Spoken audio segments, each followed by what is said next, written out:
Well, this makes it clear, doesn't it? The entire inheritance goes to your brother. The will is genuine, so stop your doubting. What? Is it really okay for us to take all this money? My husband, looking down on me, and the elated sister-in-law. The $100 million inheritance from father will be inherited entirely by my brother. I stare at the will stating this with a sense of utter despair. Have I lost everything and am stuck with this despicable man for the rest of my life? But with one sentence from my brother, everything turns upside down. My name is Catherine. I'm a 55-year-old housewife. I have no children with my husband, Robert, and we live as a couple. Robert is, in a word, a typical chauvinist. Since the beginning of our marriage, Robert's commands were absolute, and I could neither defy him nor express my opinion. My husband, 10 years older than me, has no consideration for me at all. I serve Robert like a slave, desperately doing household chores, and if there's something he doesn't like, he doesn't hesitate to verbally abuse me. Being unable to have children was also blamed on me, and I cried in secret almost every day. I wanted to divorce, but I didn't want to worry my relatives, and I didn't have the financial strength to become independent. I've been enduring and staying strong under my arrogant husband, who has a knack for psychological abuse. My only emotional support was my father. My father was once a capable businessman. He built a company from scratch and developed it into a major corporation. Although he was a workaholic, he loved my brother and me in his own way. Shortly after I got married, my mother passed away in a car accident, and my father immersed himself more in work as if to distract himself from the loneliness. It seems the overwork took its toll. My father had a stroke and was taken to the hospital. Fortunately, his life was not in danger, but he was left paralyzed on the left side. The price for working so recklessly was a massive inheritance. I persuaded my father to retire. I was worried about my father living alone, so I managed to persuade my husband, and we moved into my father's house. Once a workaholic, my father seemed to age rapidly upon retirement, showing signs of dementia, and in no time, he was bedridden and in need of nursing care. My physical and mental burdens increased dramatically. In addition to everyday housekeeping and taking care of Robert, I now had to take care of my father with dementia. Sometimes my father would lay quietly, but other times he would shout and thrash around in the middle of the night, or he would wander out of the house.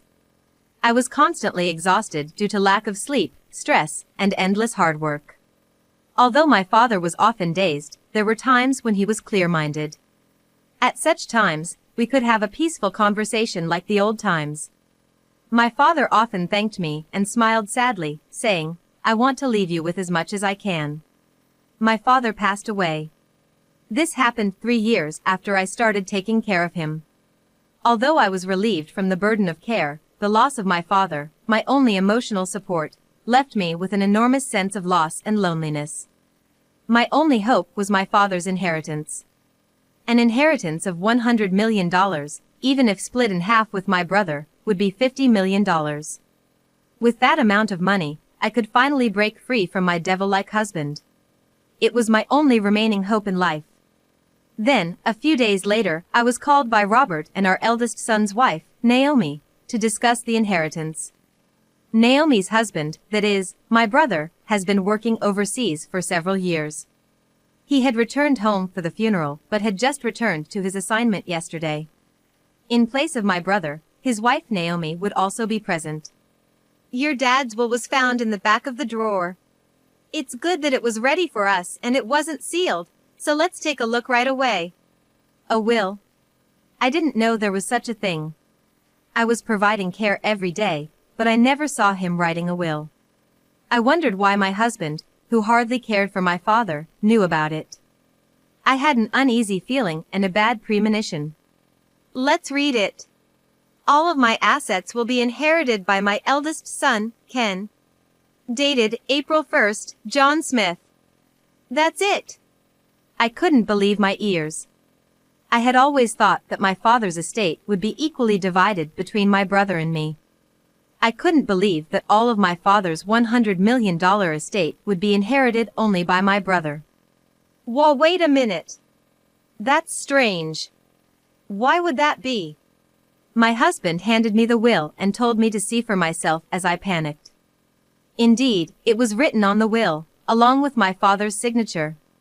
I immediately suspected that the will was forged. My father had a good relationship with both my brother and me, and he wasn't the type to favor only one of us. But would my kind and straightforward brother really hoard the inheritance all to himself? As I was deep in thought, my brother's wife burst into laughter. Wow!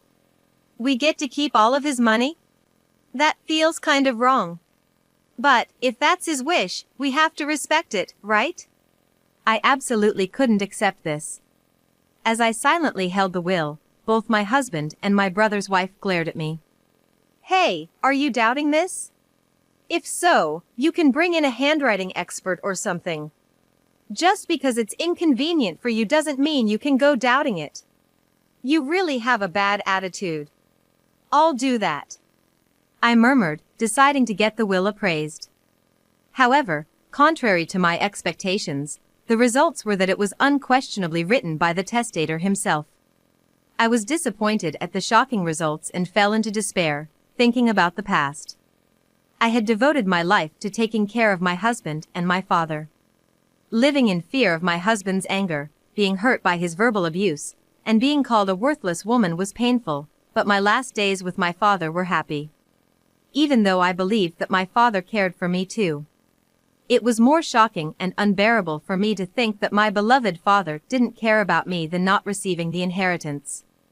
I probably have to leave this familiar house and land, because they are part of my father's real estate inheritance.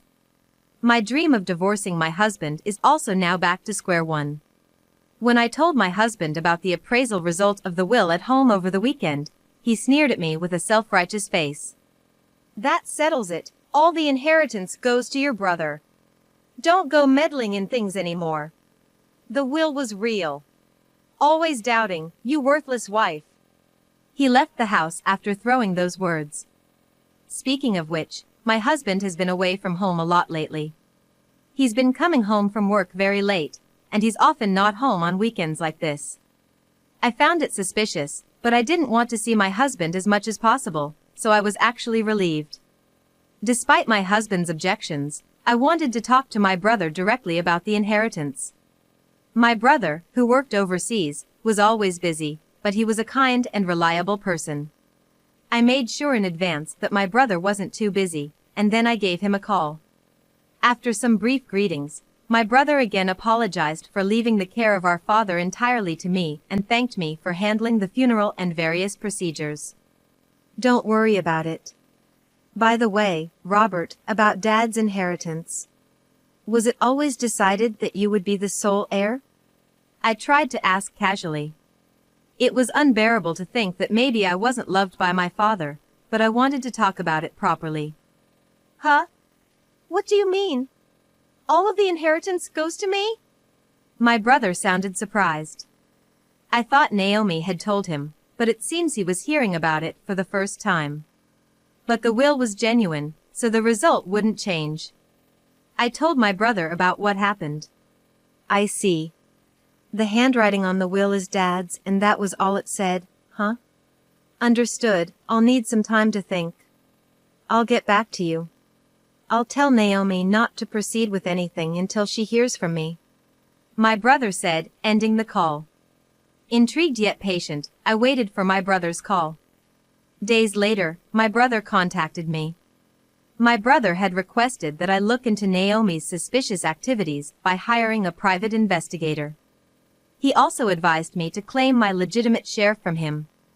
The legitimate share refers to the minimum portion of an inheritance that is guaranteed to an inheritor, and the amount varies based on your position in the family. In my case, I can claim dollar from my father's $25 million inheritance. Even with his will stating, all the inheritance should go to my brother, this legal provision would still allow me to inherit the $25 million. However, this did not sit well with my husband and my brother's wife. The decision has already been made.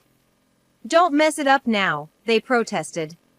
However, there was more to my brother's advice. I'm not asking for the $25 million.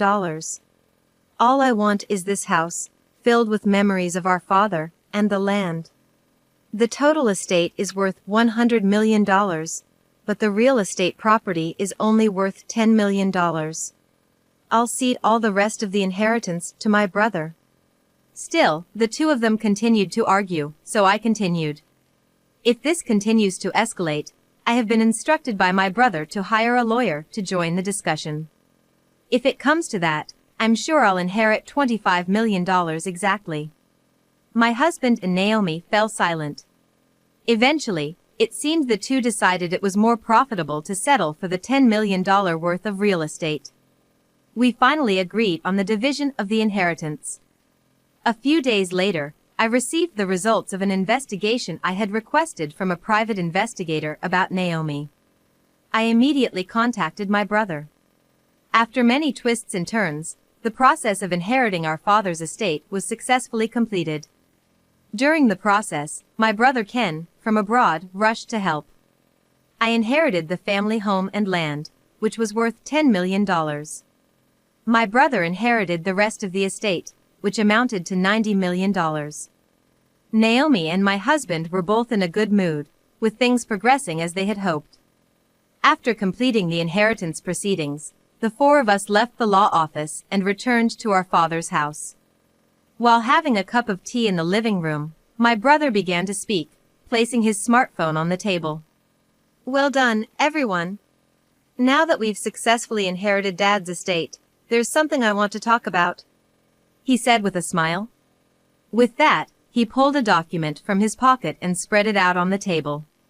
The faces of my husband and Naomi turned pale upon reading the content. "It's a will" was the title written on the document. At the end of it was my father's signature and stamp. The date was about 5 years ago. This is a will that Dad entrusted to me when he was still working. It was created with 2 witnesses at a notary office. It's a legally valid will, my brother informed us. According to him, our father had drafted it before he had a stroke. His wife had already passed away, and in the event that something happened to him, he wanted to ensure his children would be properly provided for.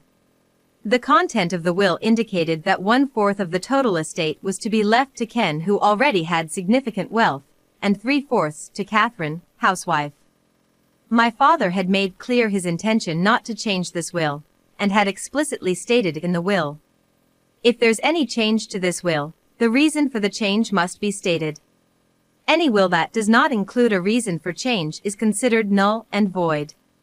My father was really pushing himself at work. I think he was considering all sorts of things, like what would happen if he fell gravely ill or became senile. The estate was enormous, so he prepared early to prevent any conflicts among the remaining family members. My brother said, caressing the will. The will contained an addendum, stating, "I hope that there will be no conflicts over the inheritance and that the family will continue to live happily together." It was a will filled with my father's warm wishes for his family. I was touched to know that I was loved by my father just as much as my brother, and my heart swelled. On the other hand, my husband and Naomi next to me turned pale. "So, if you're going to change this will, the reason has to be stated, or else it's all null and void. Even if it's in my dad's handwriting. Maybe he was forced to write it when he was in a delirious state due to dementia." Suddenly, my husband slammed the table.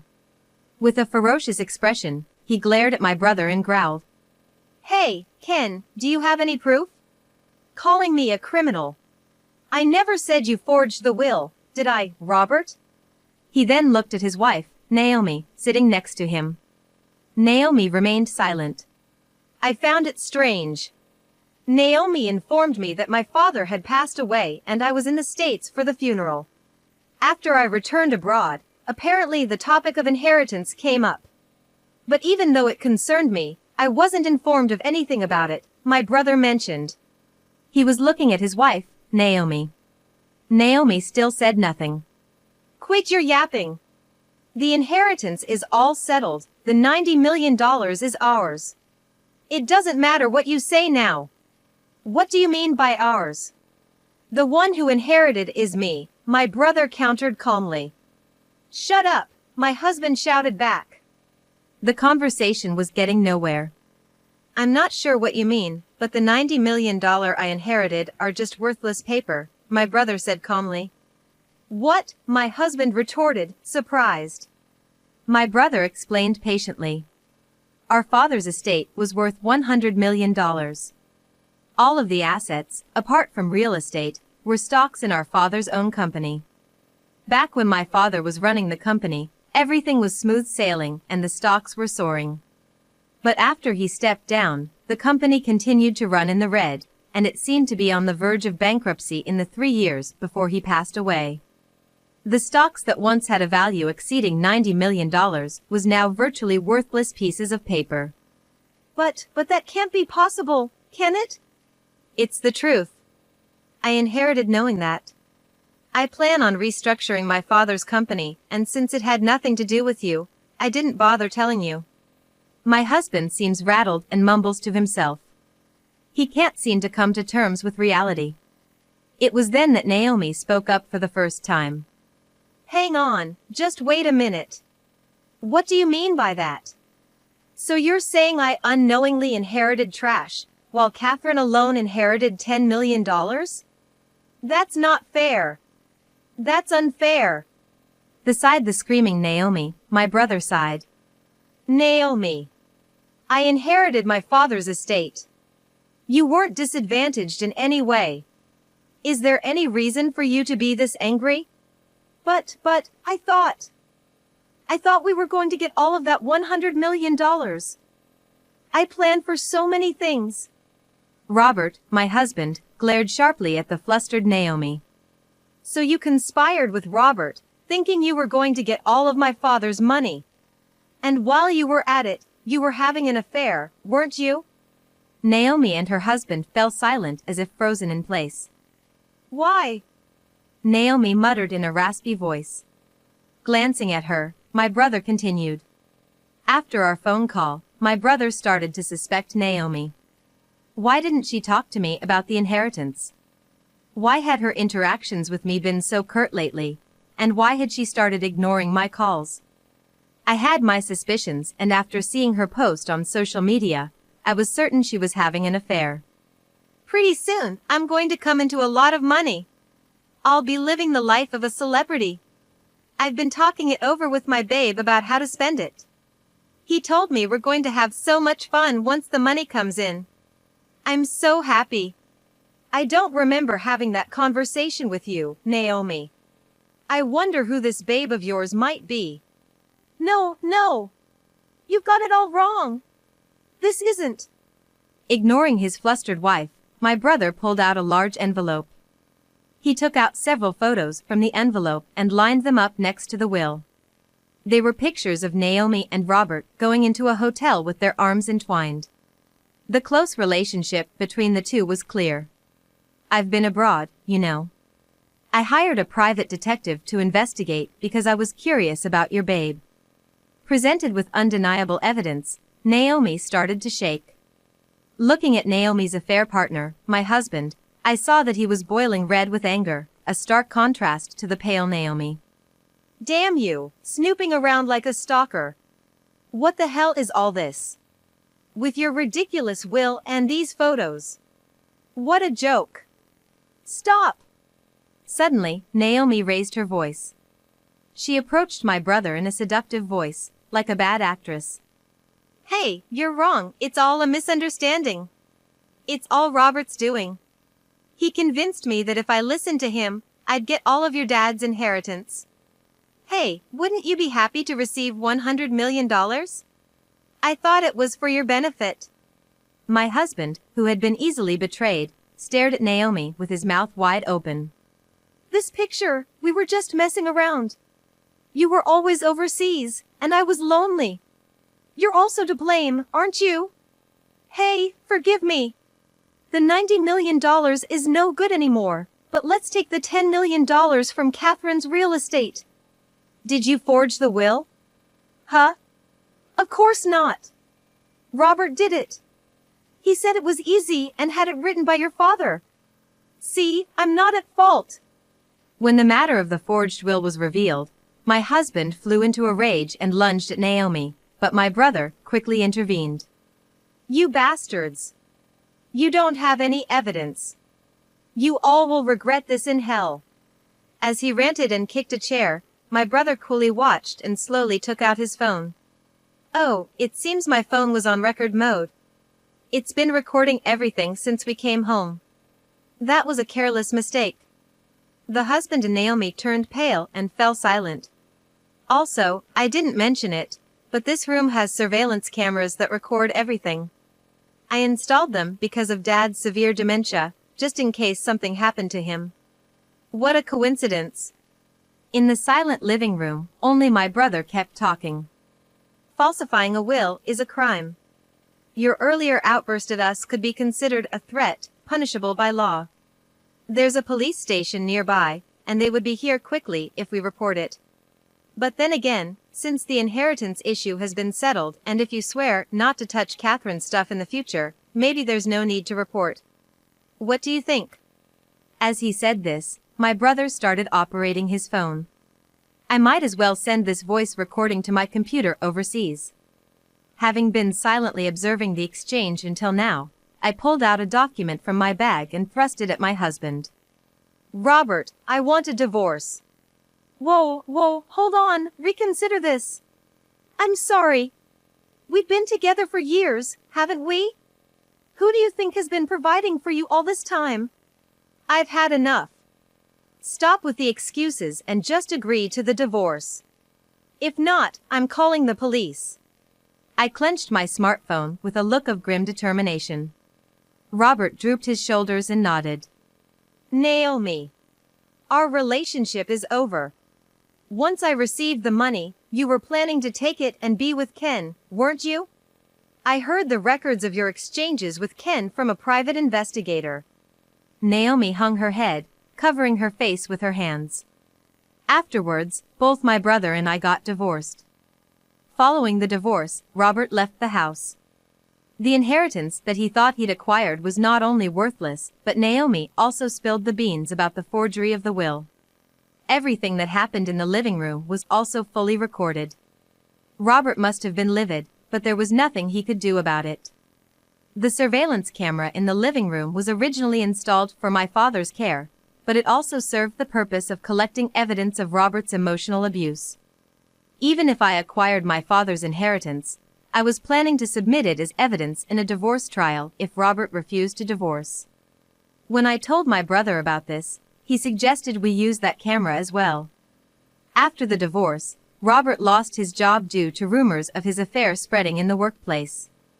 It seems his colleagues had spotted him going in and out of hotels with a woman who was not his wife. Robert's parents had already passed away, and with the loss of his job and home, he disappeared. I had been requesting a share of his assets, but I didn't want to be involved with Robert anymore, especially after having inherited some wealth. Naomi, the woman Robert cheated with, also lost everything just like him. She had been insisting, "I don't want to break up. Don't leave me," during the divorce proceedings with my brother Ken, but the divorce was finalized when solid evidence was presented at the mediation. Naomi had been splurging money while Robert was not around, and she was billed for all of it, leaving her penniless.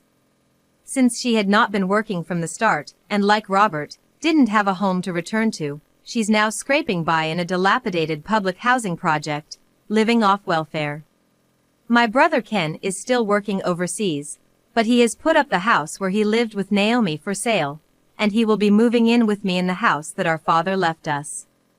I've always lived frugally, but my life has become stable since my brother started contributing to the living expenses. The value of the land my father left me has been increasing year by year, and now it's easily worth over $100 million. I've been freed from caring for my dad and from the emotional abuse from my husband, and now I'm living a relaxed life. With time to myself and now living alone in a large house, I started to think about how I could utilize it. Around that time, I saw a TV program about foreign exchange students doing homestays, and I thought, that's it. I decided to start a room rental service in my spare rooms. I'm offering rooms at a low cost to college students and exchange students, and now I live a lively life with them. We all eat meals together, play games, and help each other with assignments. We live together happily, almost like a family. On other days when I have some free time, I also do activities like reading storybooks at the local public library. I don't have any children of my own, and my husband and I had grown apart. After losing my beloved father, I was always worried about how lonely I would be, but now my days are unbelievably lively and vibrant. Even at my age, it's so rewarding to connect with young people and make even a small contribution to society. There have been many things in my life that were so hard, I wanted to run away. But now, I'm loosely connected with my brother, my roommates, and people in my community, and I'm living fulfilling days. Every day, I savor the modest happiness I've finally achieved.